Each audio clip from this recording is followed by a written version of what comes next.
दोस्तों, यह कहानी एक ऐसी लड़की की है जिसे जंगल घूमने और जंगल की खोजबीन करने की बड़ी उत्सुकता रखती थी। उस लड़की का नाम रिया था। एक दिन उसके साथ ऐसा होता है कि जो भी सुनता, उसकी आंखों में आंसू निकल पड़ते हैं।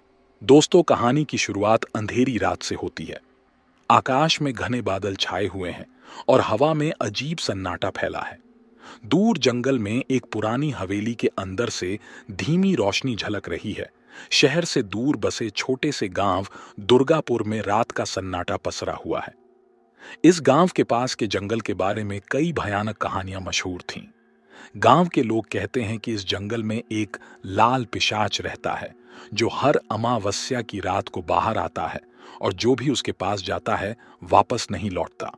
कहानी शुरू होती है रिया से, जो पिछले कुछ दिनों से अजीब सपनों से परेशान थी।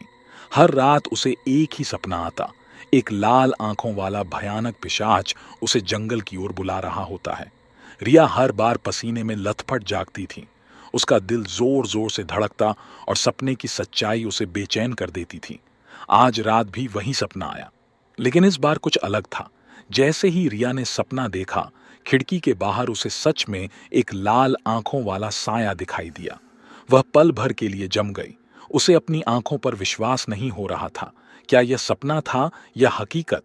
वह अपने दोस्तों विक्रम और माया को फोन करती है।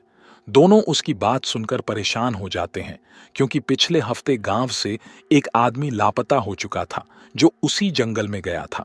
वे तय करते हैं कि इस रहस्य को सुलझाने के लिए उस जंगल में जाएंगे। तीनों अगले दिन रात में जंगल की ओर चल पड़ते हैं। रास्ते में हवा अचानक ठंडी और भारी हो जाती है, जैसे कि उन्हें रोकने की कोशिश कर रही हो। वे अजीब सी आवाजें सुनते हैं, जैसे कोई उनके पीछे चल रहा हो।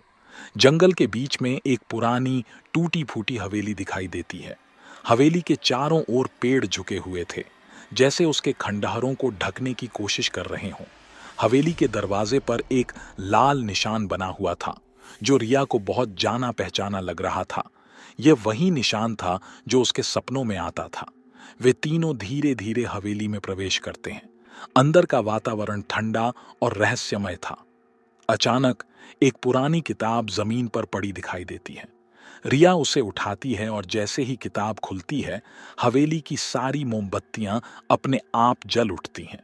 किताब के पन्ने खुद खुद पलटने लगते हैं और आखिरी पन्ने पर खून से लिखा एक संदेश उभरता है, लौट जाओ वरना मर जाओगे। विक्रम तेजी से दरवाजा खोलने की कोशिश करता है, लेकिन दरवाजा अपने आप बंद हो जाता है। चारों ओर अजीब आवाजें गूंजने लगती हैं।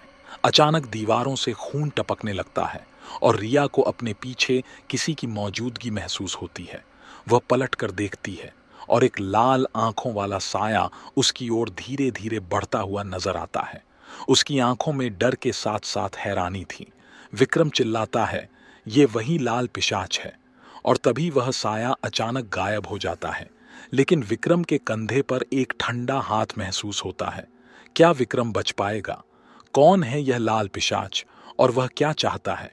जानने के लिए देखिए लाल पिशाच का अगला रोमांचक एपिसोड।